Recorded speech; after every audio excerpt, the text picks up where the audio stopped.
guys. Oh, that's the wrong one. Where's my little cheerleader? There we are. Whoa. Instant height.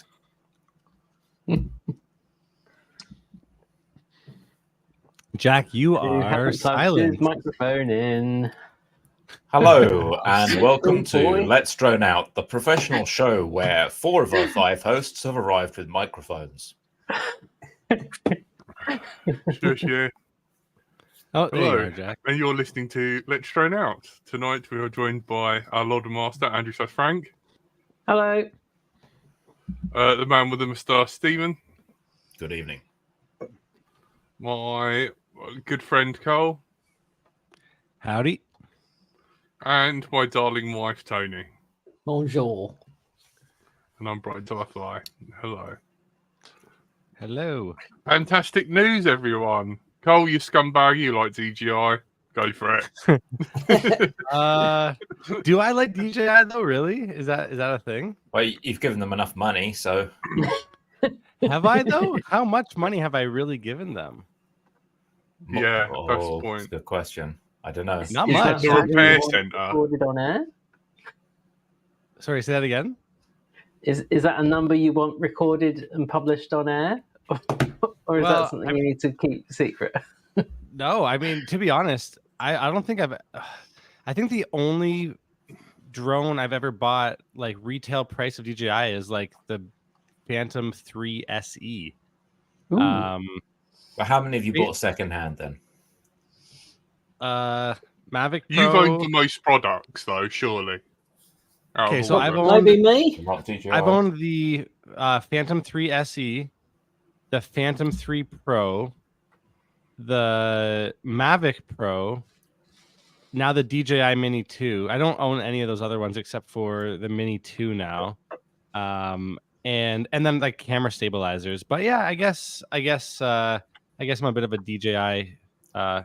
I just bought air units. I've never actually owned a DJI drone, you see, so I'm ill-equipped to speak for their actual drones. Yeah. What about you, Tony? I had the Phantom 1, Phantom Two. 2. I've got a 3 professional in there. I've got a Inspire Oh, geez. and a Mini 2 and DJI goggles 1 and few bits. Air units. Don't forget No, the There you go. A units in your hexacopter and your first Oh, yeah. mini quad. But Yes. do any of them allow you to see out of the back of your drone? Out of the back. Back. That's the killer feature. You've now got a reversing camera on the Avata 2. Oh, what? Do you? Is No there? way. I thought they were saying there was a reversing camera or something. You got to look back, yeah. It's Yeah. swivel. Oh, wow. That's cool. Well, look, So, no. for anyone not clued in, the Avada 2 has just dropped. got Dum, 4 dum, hours. dum. I know, all Hey, my friend- subscriptions, just pictures of people, RC Shim and stuff. Everyone's just got sent them. Well, I watched, was it Potato Quad or something? Potato Man? Something like that. Potato He- Jet. Potato Jet. Yeah, he Yeah. crashed his within about half a 30 seconds. He was crashed and down the hill. Was it broken after one crash, or was it still okay? No, he had to lower himself down the hill and get it. But apparently it was all right. Well, 1,300 pounds for the full meal deal with the real controller. They say that it's got improved acro Don't deal. performance, He is British. but I don't see how the acro performance would be better unless what they actually mean is that they didn't stick the props underneath the body of the quad this time. I think Apparently you can dive now with it. without it like flipping out. Yeah, apparently you can put it in manual mode and fly it proper FPV and dive and stuff like that. I mean, you But could never- dive on the previous one. What you couldn't do was pull out of the dive. Right. But you could absolutely dive, and it would be absolutely in control until that moment when you sat on the throttle at the bottom of the dive, thinking, "Right, enough of this. I don't want to say hello to Mr. Field," and Mr. Field would just hit you right in the face. What is it supposed to be? Is it supposed to be what we use them for? You know, it's not. I don't know. Well, it's a hybrid. I feel like it's like it's like, hey, if you It's a want rich kid's toy. yeah, it's It's like a a Mavic rich with a kid's dildo. toy, or like, but it can be used for like I don't know. I was watching the DJI like promo video, and like it was like in the desert and certain shots or whatever, like on say sand dunes and whatever, and man, it actually looked like really good quality. Like the onboard recording on it looked actually really nice, to be honest. I was just watching on my phone. I didn't Yeah. see it on my I think the computer, recording but quality is going to be great. They had good recording quality already, right? I wouldn't really fault the 03 quality, but it was just like the flight characteristics, I guess. And you're still fundamentally flying something that's not really durable. So you're going to have a great time for a couple of weeks, and just that the instant you break it, you're going to face one hell of a repair bill. And it kind of says, I want to go out and fly, but I don't understand how to repair this stuff. It's, you know, like buying that brand new sports car and then just trashing it and being like, oh, well, I guess that was fun. No more car for me. yeah. Well, you know what? I think if you use it the way that, and I'm using this in like parentheses, the way you should use it, it's going to be great. If you're going to use it as a full out freestyle acro drone, then you're going to hate it and it's going to suck. But for chill cruising and flying through stuff and, you know, So why is it better than use having a case, Cinewhoop then? well, I think in a lot of ways, like I mean, this is my opinion, obviously, but Cinewhoop is good, and it's technically better in some ways, but also worse in other ways. You know,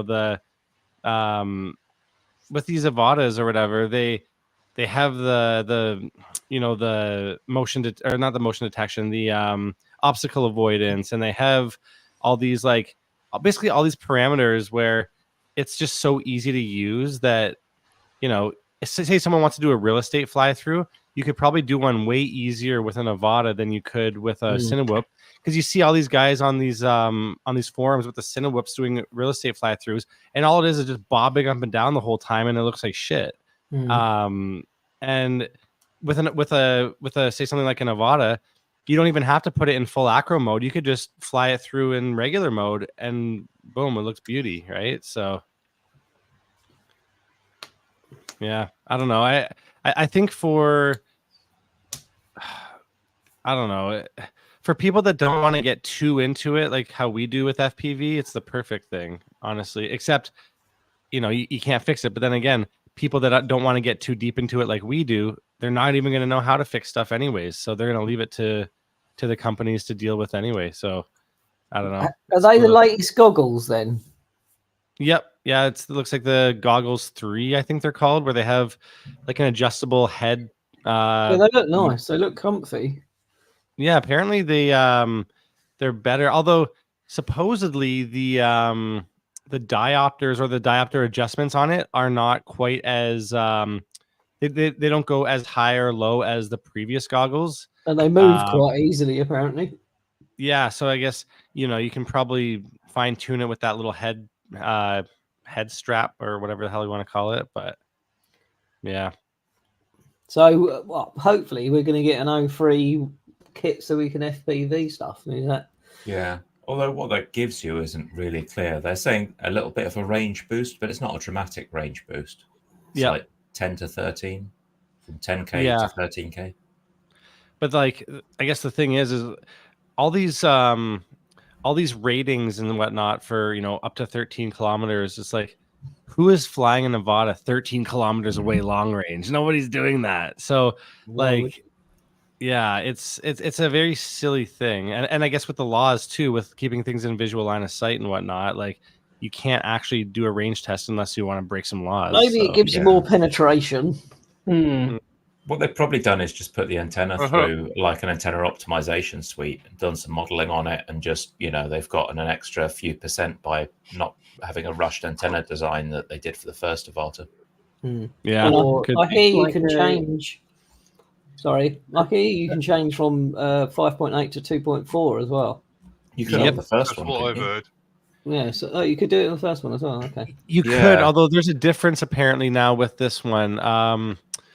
I think it was, I can't remember exactly because I just barely listened to it while I was driving. but I think it was something like you can change, like, because the 2.4, that's for control and whatnot, right? But I think you can actually do the video on 2.4 Yeah, now. that's what I mean. Yeah, Oh, yeah. right. Okay. That would be So more what's it useful. doing? Like 915 for the control? Who knows? Probably not. It's probably just using the same channel for both, I'd have thought.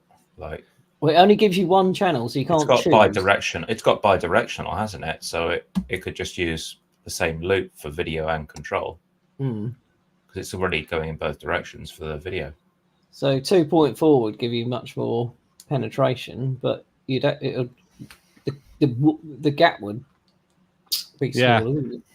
Oh, Caroline Tyler, she's saying the Avata 2 does not have obstacle avoidance, which is kind of strange though, because when I was watching the this promo video for it, it looked like it just kind of stopped abruptly before. But maybe that's just like if you take your hands off the motion controller, it stops quickly before Is you that crash like into something.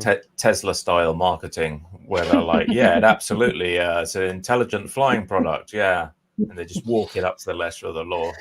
Well, Andy RC saying you can't switch to 2.4 in the UK. Well, not legally, or yeah, we know that, but I'm sure there's going to be someone figuring out stuff to put in it so you can do it. Oh, I'm yeah, not I'm sure sure I'm that's in just the like callers in take the it UK. offline, punch it through a VPN or whatever, you know. Yeah. Yeah, I'm sure it's already been hacked. Hey, They're Koel, waiting. I checked the video, some posts about the video stuff, and they say it uses the original one was D-Cine-like, which is what we had with the O3, and the Avata had it as well, which gives you like what the camera guys would refer to as a Rec 709. That specifies like the width of the color palette that you've got, right? Yep. So it basically gives you that. And they're saying with this one they've improved it, but then if you go searching, the first thing I'm finding is someone posting on DJI forums and Reddit where they say that they've upgraded to this D-Log-M standard. And apparently the full D-Log standard is really good, but they've upgraded to the cut-down version of it. So you end up with something that's basically the same as D-Cine-like. The video quality is the same on D-Log-M and D-Cine-like, or that they've just changed the branding, basically. Well, see, with all these different picture profiles, the most I have experienced with that was actually with the original DJI Mavic Pro, because the original Mavic Pro actually had like almost 5 or 10 different picture profiles. You had like these almost like baked in sort of like LUT type of looks, but you also had Cine-like, you had D-Log. It wasn't called D-Log-M at that time, I don't think. I think it was just called because it's D-Log. a different thing. The D-Log and D-Log-M are different standards apparently, and it sounds like the D-Log-M is like a cut down, narrower version of D-Log. So it just ends up looking the same as the D-Cine-like. D-Cine-like.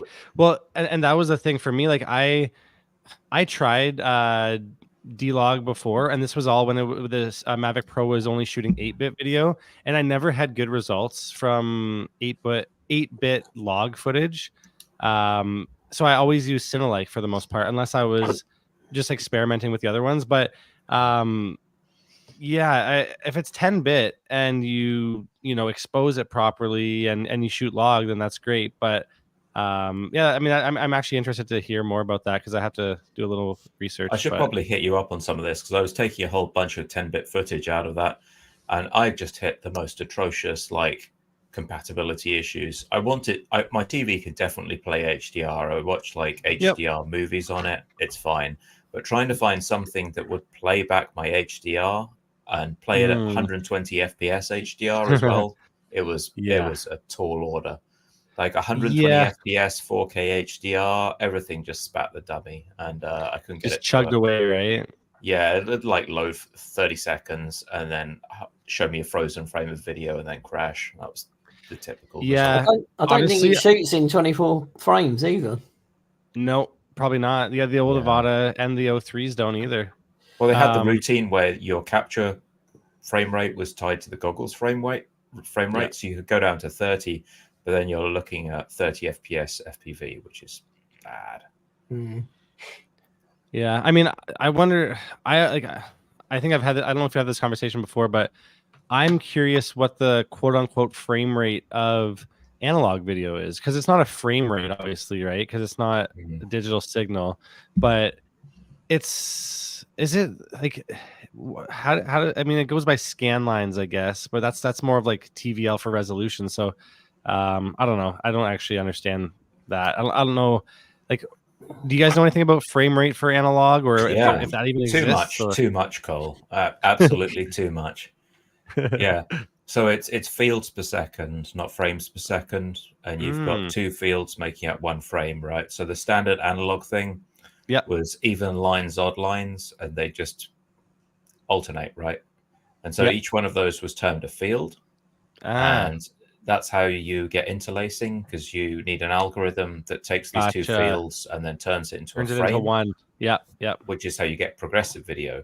And then you have to futz around with all that and figure out, because the fields were perhaps recorded at slightly different times, you've got a field combined in a way that makes it look like the fields are in the same place and you don't get zigzags down. Yep. Yeah, and like the old tape camcorders and stuff, where you if you move too fast, you see that kind of like jaggedy edge. That's exactly right. Yeah. See, I did know all this stuff, but I didn't know it from a technical like word verbiage. Okay. I was expecting Jack to jump in and start talking about phosphor glow, but yeah, and it all just hit it, because basically the displays that you're looking at, as Jack would tell you, I'm sure, the displays were just dog shit. Is that the correct term, Jack? Pretty much, yeah. Made of cheese, yeah. That's how I liked it. Diffuse. I'm waiting for Jack to like reach around and pull out this massive CRT that he's just spent lots of money on eBay. Juicy. No chance. Is it right? The new goggles have got GPS in as well. Actually, in the remote goggles. ID, not just GPS. Whole 9 yards, mate. Right, they'll take a blood sample and send your DNA to the local police for analysis with the tag "wrong'un" on it. I'm here. You guys want to hear something interesting, and especially coming from me as an analog diehard, is I may actually consider getting this Avata 2. Really? Who are you? I might. I don't know. With this. Did they get compromising materials on you while you were out in Taiwan? Are you now a member of the DJI subcommittees?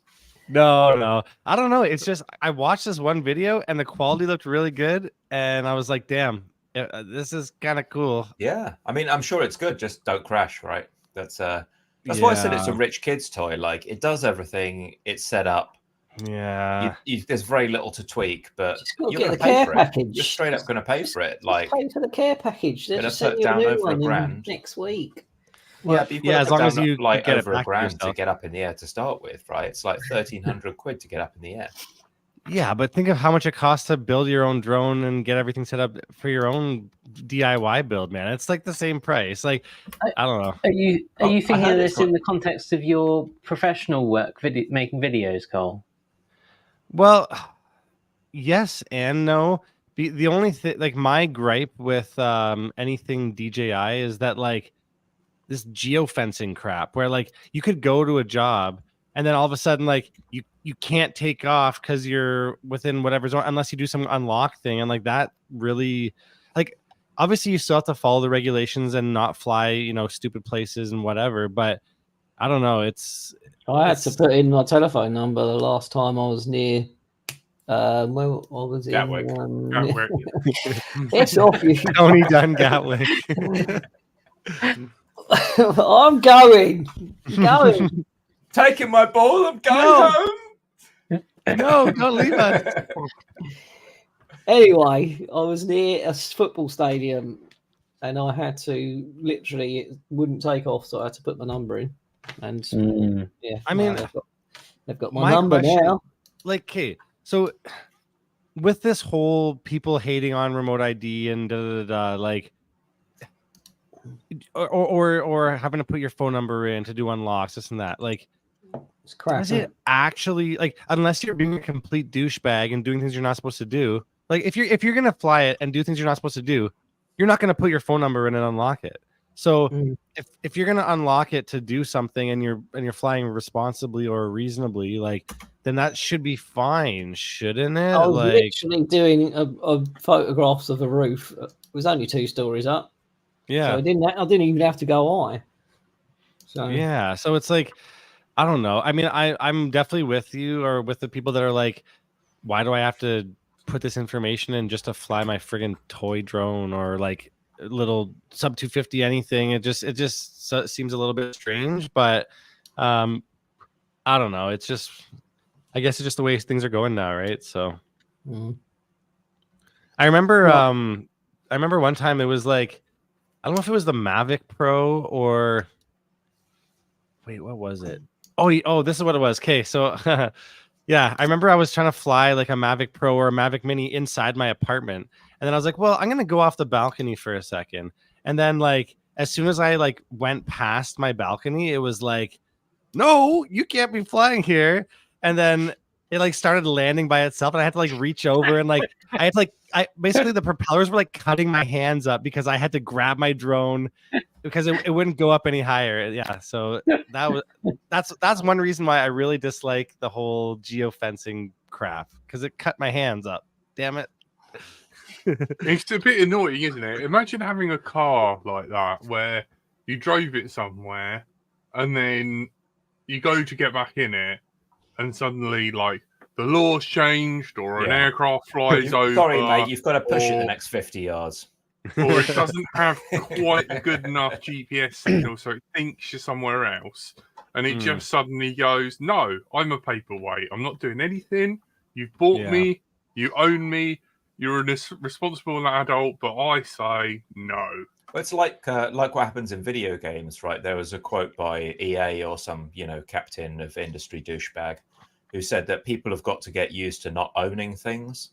And the reason people have got to get used to not owning things and not having control of them is because that's the way you get more money out of people. And in the corporate world, line must go up. The line must continue to go up. Can you imagine that as a fire extinguisher? You go up to a fire extinguisher, you go to extinguish like a fire, and it just goes, no, you're not my owner. I'm not operating. You might be... I don't. It just goes GPS failure. This could be in a dangerous situation, and you're like, no shit, GPS failure. There's a fire. Yeah, but when was the last time you saw a flying fire extinguisher? I mean, it's a dangerous piece of equipment. The same thing applies, right? So, could you imagine the fire extinguisher requiring you to enter your phone number and home address? Like, the building's burning down, and it's like, can you please put your phone number in before you save the friggin' Please complete the easy 5-minute video on fire extinguisher usage. Prior to you, You're just getting your phone out, like, quicker. So this is sort of sidestepping here, but how do these DJI drones get GPS locks so fast? I'm curious about that. They track you. Chinese spy satellites. Oh, you mean the balloons? No idea. Does it use your phone app to like preload the? Yeah, that's probably that would be a sensible thing, right? Yeah, that makes absolute sense. Yep.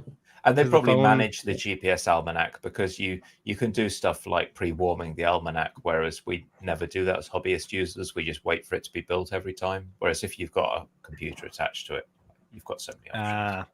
Well, that makes a lot of sense. Phone. Yeah. Okay, that makes sense. So, I wish you could just. This picture that I throw up here, who can spot something different with this one? It's got screws. Yeah, screws. Yeah. It's not just got screws, but it's something quite obvious that you've probably seen. It requires you to enter your phone number to change props. There must be genuine DJI ones. It's got a couple of M2 screws and a T-mount prop, mate.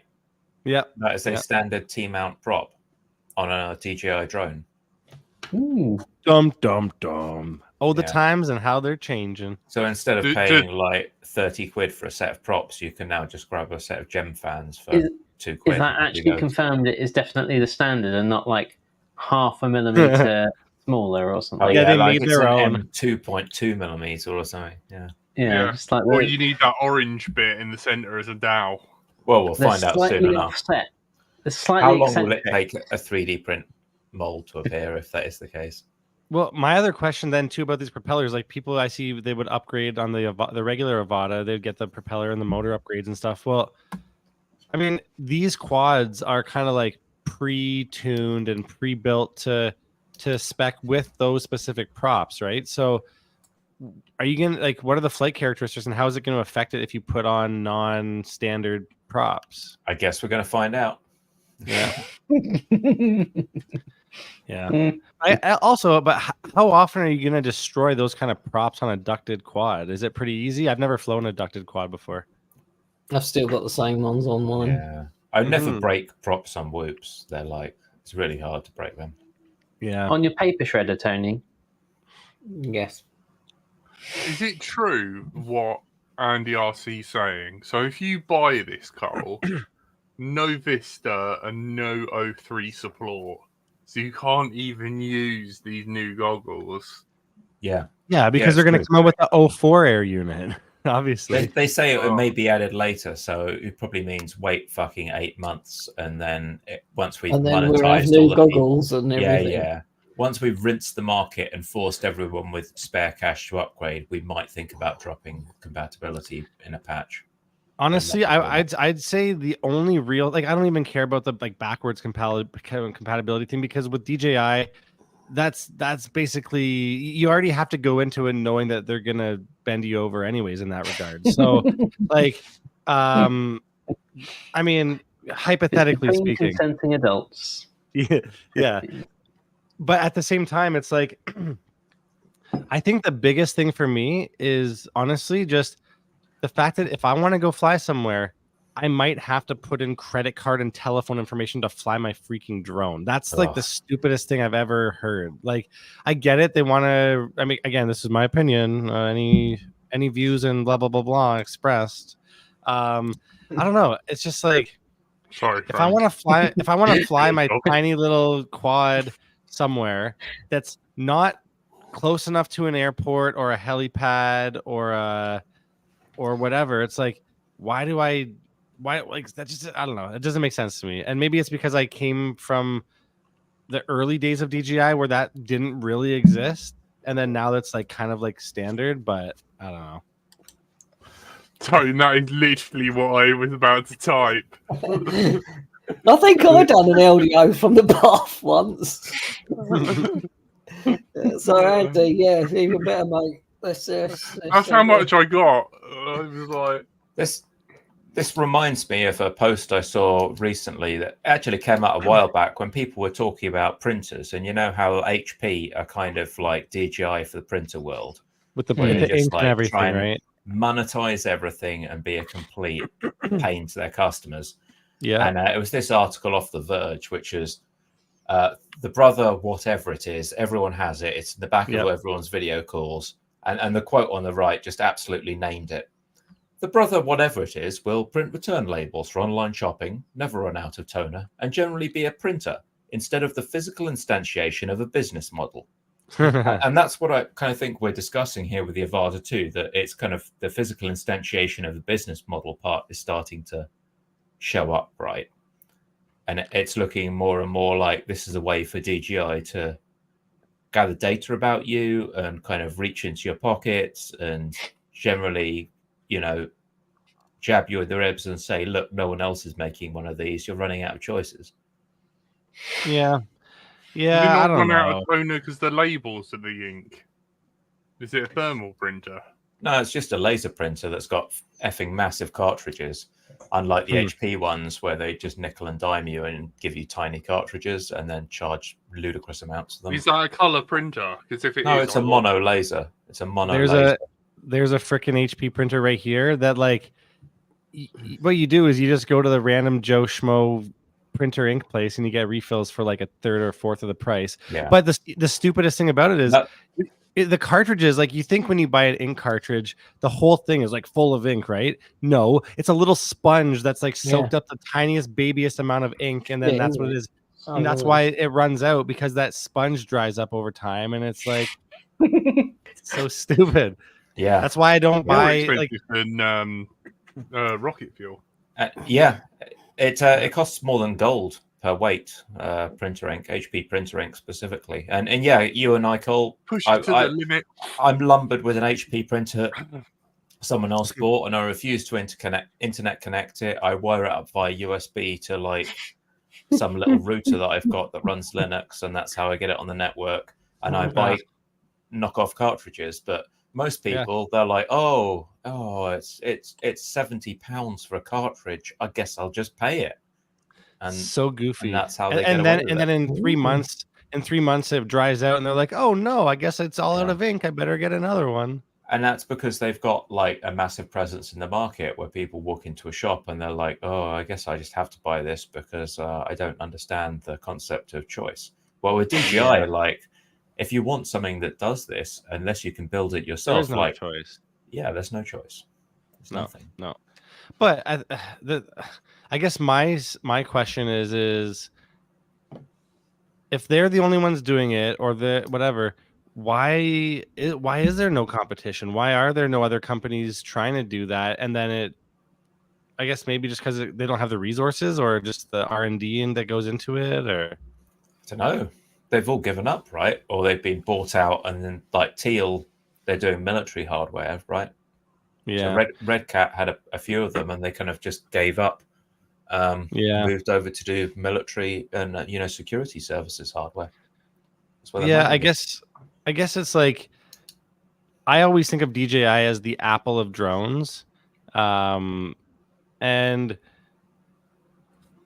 mean, massively vertically integrated, complete lockdown, a monopoly, and it's like, everybody wants a Mac. This is our quotes, and I know Steven's gonna cringe at this. Everybody wants an app or a Mac computer.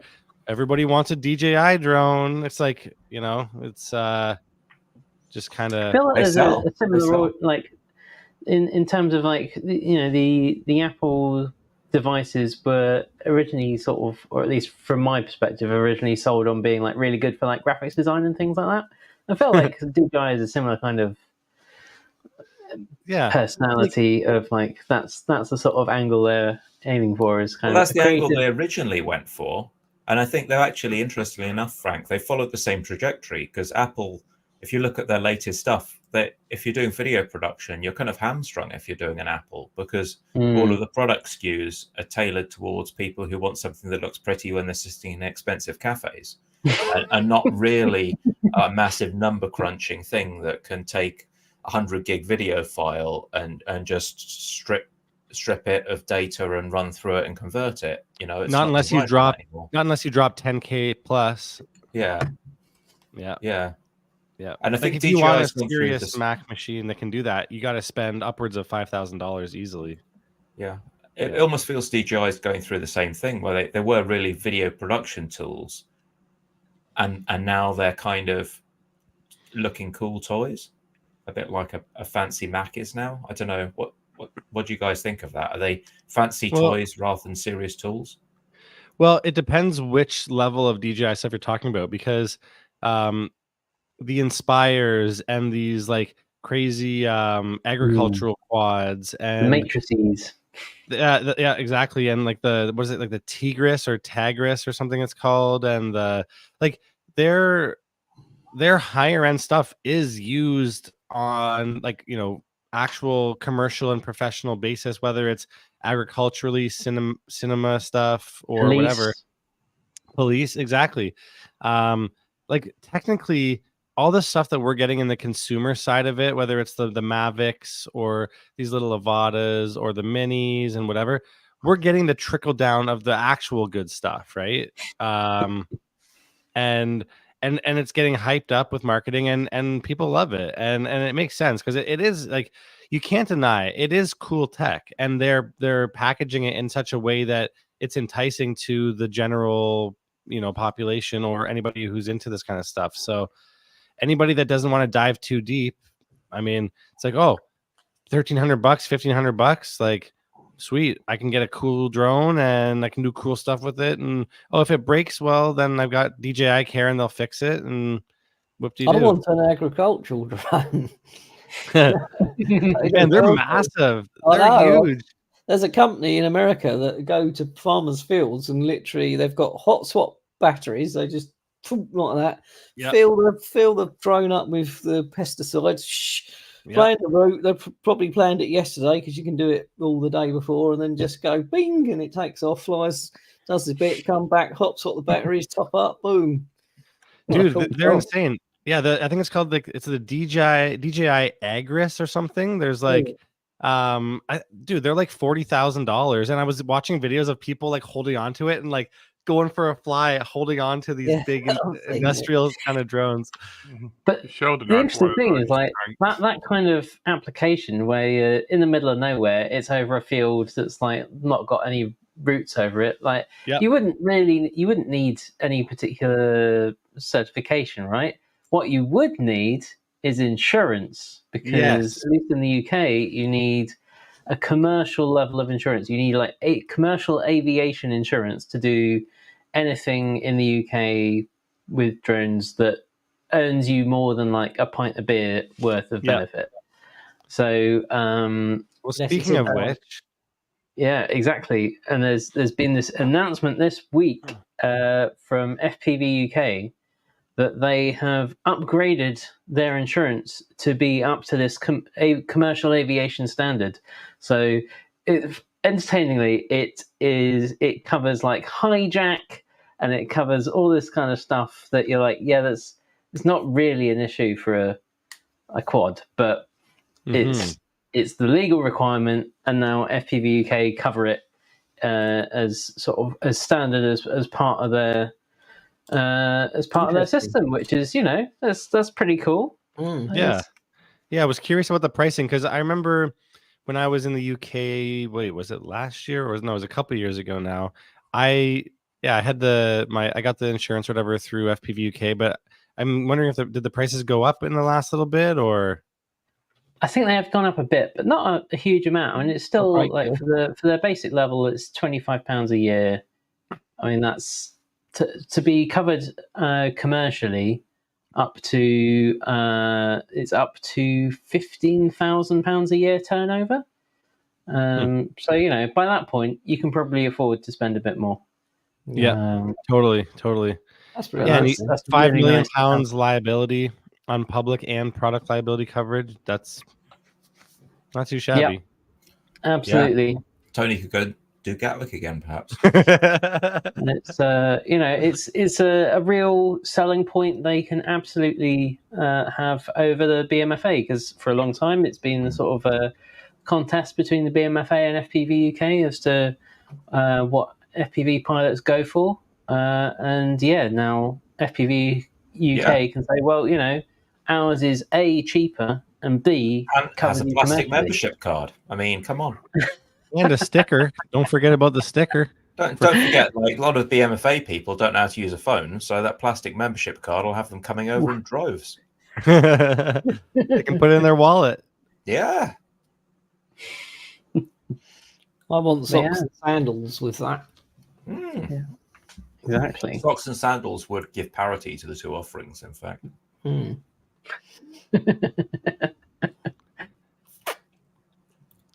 Yeah, I can imagine quite a lot of people might be going out and buying an Avatar 2 and FPV UK insurance at the same time. Yep. So FPV UK, I think, are actually planning to release a sort of early hands-on review of the Avatar 2 shortly. So there you go. If you're on YouTube currently, you can go to the FPV UK channel and subscribe and be notified about that. Nice. Yeah, I thought it was 20. Yeah, I thought it was £20 when I. They pinged me with the higher price, and I just like, bummer. I thought it was a bit steeper than I remember it being, but never mind. It's like £25. Yeah, it's like people spend more on that in a month or in like a week on coffee. So like, it's like how many fancy beers is that, Tony? They may have automatically. For me, 3. 3 nice beers, 25 bar. He's well on the way. Hey, what's going on, EBR? We got EBR in the chat. Hey, buddy.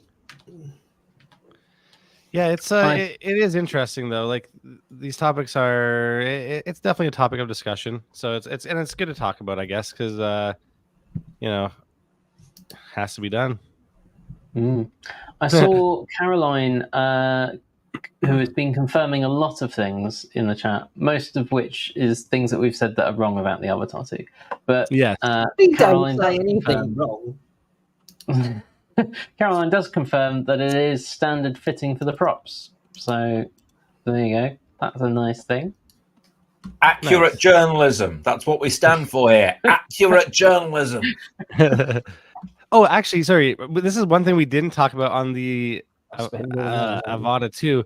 You know that, so not in acro mode, but apparently in like the normal flight modes, there's now the switch or there's a little button where it will do tricks for you.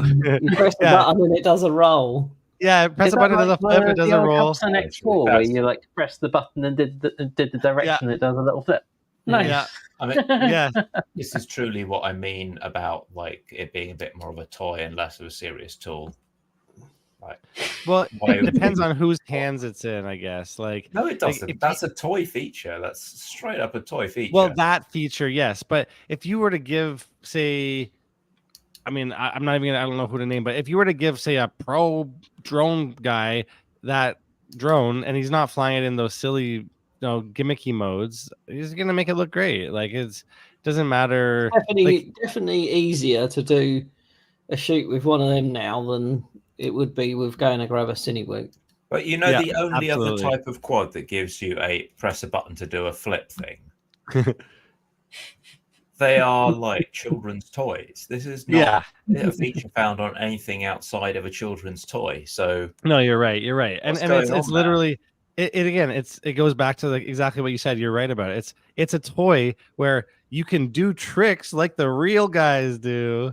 Or real guys or gals, all inclusive over here. But without having to do it manually, and you can still look cool on the internet. I feel like it's when you get like a really nice camera, and then it's got like the filter modes on as one of the modes, and it's like, it turns everything into bubbles, or goes into sepia mode, and it's like, what is this? Black and white mirror, although my old camcorder has that, like the 8mm camcorder, and it's so fun, but you never use it. It's just like what's with these controllers? They've still got the kind of one-handed sort of I think Mads Tech called it the love toy. Yeah, there's the new one. It's the RC Motion 3, I think it's called. Is the vibration stronger on this one? It better be. The RC Motion 3. Is that RC or RC? Yeah, DJI RC Motion 3 is the new. It's the new wank grip, as Jack would say. Yeah. Love toy, please. We're professionals here. Yeah, that's the one that has like the little auto trick button. Yeah. Nice. Yeah, I mean, I guess you've got a hand free, but where are you going with this, Stephen? Where are you going with this? You're standing there in public. What are you doing? Well, left hand on the controller, right hand wherever you need it to be. What is their target audience? And can someone please get out there and arrest them? Oh man, that's funny.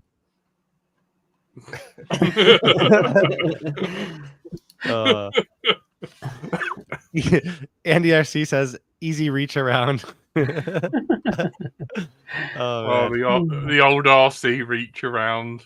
Yeah, like the good old days. Oh man, you never know. Wait. You never know out in the field. This might be a bit unfair, but I saw earlier in the chat there was Richard Warwick in the chat saying as long as it has remote ID, then he's happy. I think from the smiley faces he might not have been serious about this, but I am entirely going to take that as an excuse to have another segue into talking about the Lumineer entrance into the remote ID devices. So Lumineer have released a remote ID little board And a common question in the UK, as we've been talking about remote ID, is like, how big is it going to be? How much is it going to weigh? What's it going to cost? And the Lumineer one, it's that's $90, which probably means like £100 at the moment. Once it's actually in the UK, it weighs 9 grams and it is 33 millimeters long and 16 millimeters wide. And it's an M10 GPS unit with an ESP32 slapped on the bottom. Yeah, and it's M10 got unit, the 20 quid. Bucks. ESP32 cost £4. So they wait, can want that 100 quid for that? can that double as a GPS for your quad too? It's got the Probably not, UR out for the GPS and the I2C for the compass, so I imagine so. Yeah. And it looks to be about the size of one of the old Crossfires, doesn't it? Like the old one.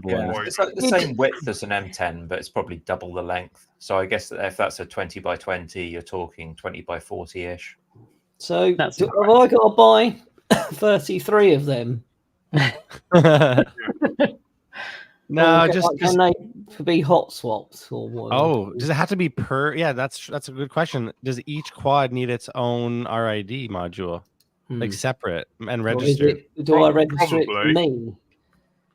Because I'm sure the police, when they come up to you, will be like, well, that drone has got a remote ID attached to it. And you're like, yeah, I swapped them over. And they're like, unregistered drone.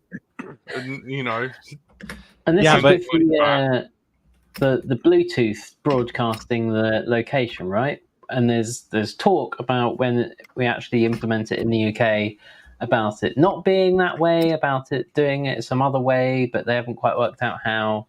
So who knows? Well, so Jack, back to what you were saying. When was the last time you had a cop come up to you and say, "What is on your drone?" Have you ever had cops come up to you while you're flying a drone? yeah, in Oh. Valley, they've Really? come and visited us. Really interesting. Also, one time when we were down the little football field with the toilets and the rugby club, and also I've had it in another field that I used to fly at by Wormwood Scrubs. So, not entirely Wow. surprisingly. I've also been in What they commandeered called up? as well. The missing persons people were like, "You coming with us? We're looking for this."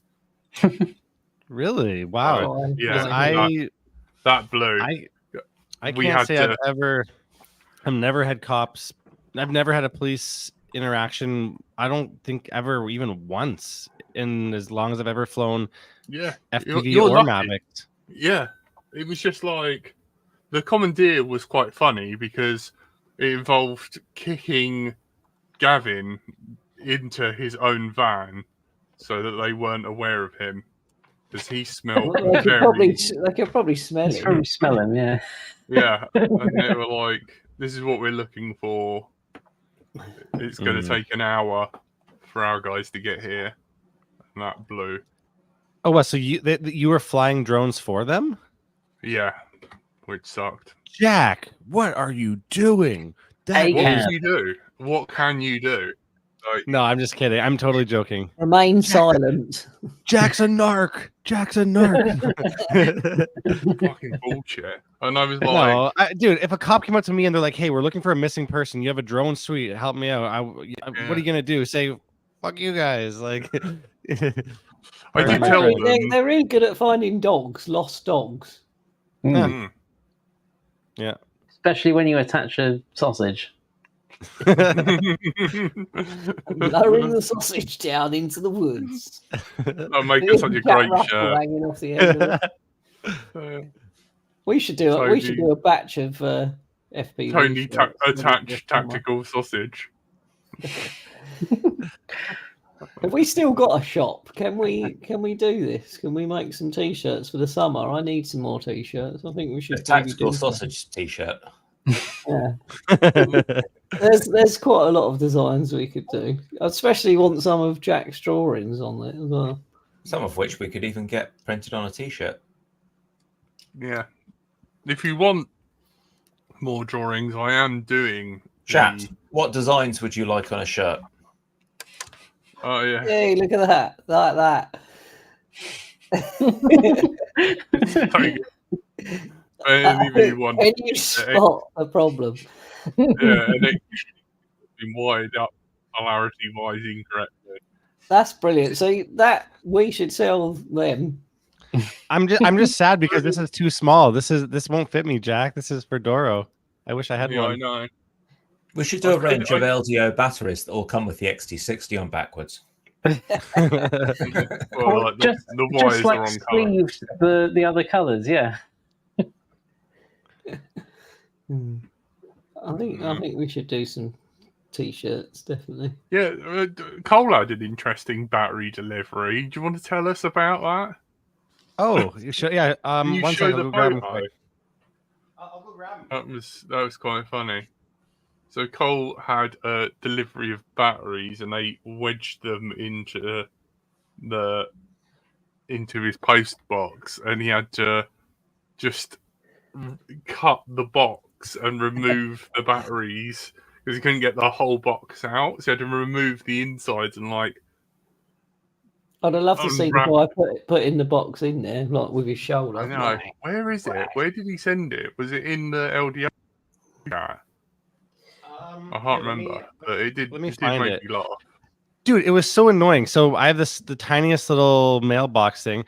So the delivery guy was able to put the box in, and it just fit it so perfectly. Yeah.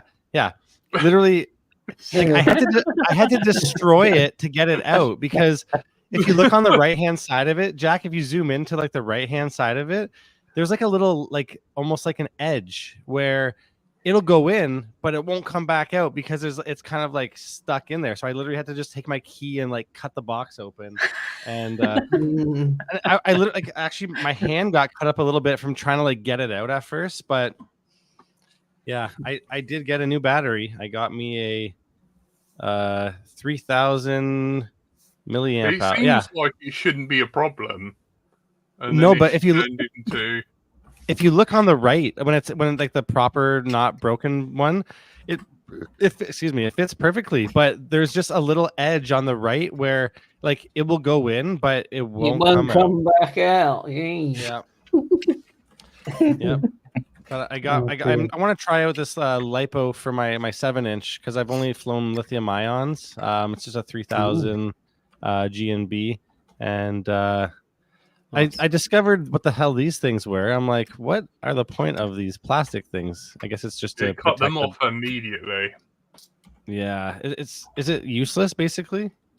Yeah, it's just added weight and bullshit, and Well, makes on a it 7-inch. way easier to like come unattached and into the line of the props. Very, very short balance leads, aren't they? Well, yeah, you don't want them flapping about everywhere. Yeah, and I finally got got some new batteries for my Fat Sharks finally, which is nice. Which are nice and cheap. So I got a 2-pack. Barrel connector on your old one.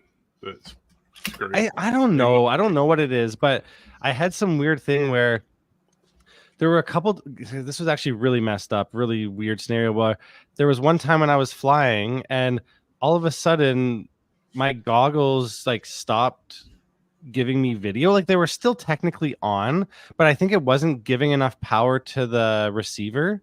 But luckily my buddy had my little screen next to him while he's watching my feed, and I'm like, I don't have video. He's like, I can still see. So I like take the goggles off, and I like crashed in front of, well, I got control back, but then I kind of went close to a tree and I crashed in front of like a duck little it was like I don't even know if it was a duck, but it was like either like a duck or some kind of animal fenced in area type thing, and it started yelling at my drone. It was like just like literally balking at it. I'm like, oh well, good thing.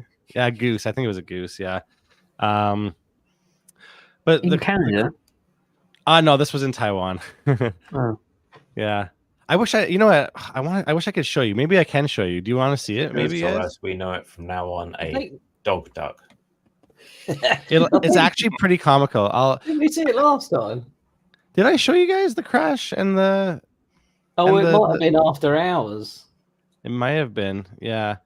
Because Well, I know I've seen it, but I wonder what's better, the DVR or the actual. Well, you'll hear the duck dog bark on Yeah. the GoPro, won't you? Yeah, that's right. Talking of batteries, I've learned how to use my battery spot welder, and I've Oh, spot really? welded some batteries. Oh, Really? Oh, Mr. Fish Paper. Yeah, the fish paper arrived. I was impatient and built the battery before the fish paper or heat shrink turned up, so I had a bomb on my kitchen table for quite a while. excellent. Dude, Hang on, that's actually really cool. So you could make lithium ion packs then. Exactly. Right, I want one. Because you know what? There's What was the secret? there's these new Molicel, or not, I don't know if they're how new they are, but the Molicel P45B lithium ion packs are like really awesome ones apparently. Let's see. Yeah, I've heard about those, and I've seen people building them for putting in their like EDFs, like jet models, electric okay. jet models. Huh. So they're presumably pretty powerful, I'm guessing. That's not it. But Can you see that there, guys? I learned there was two main tricks. One trick is to fully charge the spot welder thingy, and the other trick was don't push too hard, which is unintuitive. Okay, this is it. So I'm going scrubbing through some video. Yeah. So I'm going in for the dive, or whatever sort of half-assed dive it is. And then this little ditch kind of makes me lose video, so I pop back up, and then I'm just across that little river, that like dried river. I'm on the other side of it, but for some really weird reason, right around here, I started losing video. Like my fat sharks just kind of went strange, and I couldn't really see what was going on, so I didn't touch the sticks much. But then I was kind of going down, and I was actually about to hit the water. Then my buddy's like, "Here, look on the monitor." Oh, it was probably right around there actually. But so I'm like, okay, I got to figure out where we are again. But then I turn around, I'm gonna go towards us, but then these scraggles were right there, so I was just disarmed. And then there's these ducks right here, or geese, yelling at me. Yeah. Oh, what the hell is that honk. flying thing? That's rude. Do not Is that going to be Brunel effect, where you get like the multi-par thing because it bounces along the surface, and so it lines up out of phase, and so then you lose amount signal. of water though. If you look, there was sort of 15 foot of water, and the rest was just shale. I think you flew too low. Yeah. I mean, it was because it's like flat enough that you get like the multi-par thing, or just basically anything coming in. There's some great diagrams where there's like a rugby ball type shape volume between your two antenna, and if there's stuff in that rugby ball shape, then you end up with it multi-pathing off that, and so you end up with a lower than maximum signal. And then because you're usually flying a little bit higher than you, so it doesn't really matter so much. But then when you get right down to like ground level, then a lot of that rugby ball is in the ground. Translation, Cole, you done fucked up. Well, can you guys see this now, right? The DVR part of it? Yeah. Because it was really weird. Okay, so here, I think this is when. Oh, that's not the one. Okay, so. Okay, wait, here we go. That's pretty severe. So that's where. Okay, so that's where I'm going into where I said I'm losing video down a ditch. I mean, that is a chine, isn't it? Yeah. But that's fine. So then I think you were completely. Where were you though? I was just across the water to the left. Like I had full line of sight. I think you flew behind that big. Yeah, I think you flew down a ditch, and the wall of the earth was like between you and the quadrant. No, right there, right here. Look, boom. This bit, that looks like multi-pathing to me. Yeah, but dude, I was right. That's not water right down there. We just had the HD. That stuff's all dirt. That's not even. That's just no. Oh, how's that? Is that reflective? Don't take the bait, because they'll start saying you didn't fail safe. You crash. You crash. Well, actually, yeah. I don't know if you saw that. Did you see that bird fly by Just- there on the just- right hand side of the you just screen? decided to abuse some Oh, no, that's geese, just- didn't you? You're like, F these geese, got an right? RFS. Take this. Watch this. Take Watch this. That's what my Like that, video you can did. It went see like that. Trent. Yeah. It literally. Oh, maybe I browned out. Actually, look at my voltage. Maybe I browned out. Ooh. What was your voltage? 14.2. That's mine. But aren't you one of these people that runs the VTX like straight off your battery though? You're not running off a BEC, are you? Yeah, true. But so That's look, not so this is how long my video was gone for, and then I'm looking at my buddy's screen this whole time, or my screen when my buddy's holding, and then but I still don't have video. Like this whole time, it's still rolling, but then now it comes back, and then. So, Well, this is probably why you should fly digital and not these ancient analog systems, Cole. I hate to say it, and you probably didn't see this coming, but I think it's time you upgrade from analog. You know. well, you know what? That was the Sort it only out, Cole. time that anything Sort like it that out, has Cole. ever happened. Sort it out. Yeah, this never normally happens. Sort it out, Cole. I can't believe this never happened to me before. Sort it out. Well, it was a first, and it was never happened before. Andy RC saying looks like someone plugged in. Maybe I was close to someone's Wi-Fi that it was overpowering. That doesn't make any sense. It looks pretty scary, and to be fair, you got away with it. You know. Yeah, I've gotten away with a few scary video loss scenarios. So And you didn't have to explain why someone had a dead goose, which is yeah. Luckily, they were fenced in. That would have but so Caroline, do you want to? pate. any idea what that like could have been though? Honestly, because like I think Caroline probably doesn't want that on the internet publicly. Yes, I think This so. is something that someone found on a micro SD card. They were just going to post what they found in the park on a micro SD. That was someone found that. Oh, that's cool. But okay, so back to my video loss there. Like, what could that have been? Any ideas? I think you flew behind the mud and it went, oh, I can't see anymore, can't cope. Yeah, So stop I was flying already down. way past it. I was already past it though. I don't know. I know. I It could be anything. It could have been someone turning a quad on down the road. Who knows? It could have been Wi-Fi. It could have been An arc welder. antenna. Anything. What Well, the heck does aircraft processor overheated mean anyway? Sorry. Well, what I did was, so that was the tramp. That was a naked tramp. That dirty naked little tramp. I took that out and I put in a Rush solo tank, and no issues since then. So, yeah. Yeah, it could have been. Yeah, just on the way out. It could have been loads of things. This is the problem with.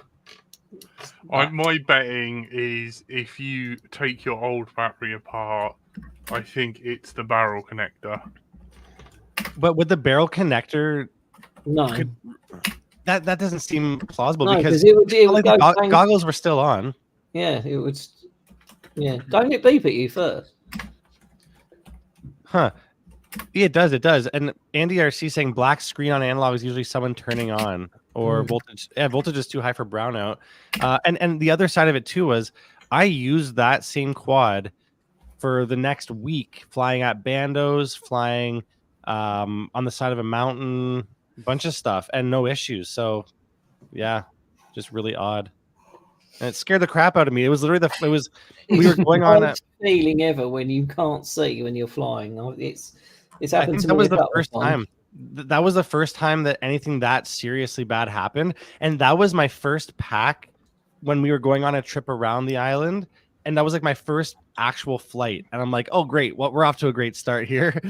I had that same thing with when I was flying my X class, and I managed to take my goggles off, look round to where it was, and just put it down without crashing. Oh, So it was, scary. yeah. And it's happened when I've been quite far out before. Damn. Yes, it's the worst thing. It's funny because like rewatching those mishaps, like my heart starts beating just like looking at the playback. I'm like, no. You're redoing it in your head, aren't you? Yeah. Reflying. Yeah. That's what I do. I'm doing sit-ups in my mind just to get my mind. I wake up with a six-pack, yeah. Yeah. Apparently it does fire off bits in your brain and your tummy or what. I don't know. Athletes do it, don't they? Uh-uh. Right. Anyway, end Call it it. there. Thank you to all our lovely Patreons. You help keep the show going. Your names are scrolling across. I like that Tony finally hit some kind of BS quotient and like the alarm just tripped. Just done. Finished. Thank you to our wonderful Patreons. Yeah, thank you guys. You guys, Guys and gals. You've been listening to Let's Show Now. It's been a blast. You've been joined by Andrew/Frank, Bye. Stephen Belrick, Good night. Thank you. Joel Manderson from Rising from the Atlantic. Who's that? Wait, did we not talk about BDRA? What BDRA? BDRA. There's been a change to the rules for the rule set for the BDRA. So Now they're allowing cars. It's almost it's a fair chunk of the way through the season because it starts in August and ends in August. But they're making some changes to the British qualifying events rule set. But if you're a good enough pilot that bothers you that they're changing the rules halfway through, then you're a good enough pilot that it won't affect your results at all. So don't stress about it. That's the short version. We'll dive into it more in a future episode, I'm sure. We shall analyse this with surgical precision and detail, as we always do on Let's Drone Out. We won't tell you any false information. We will see you then. My darling wife, Tony.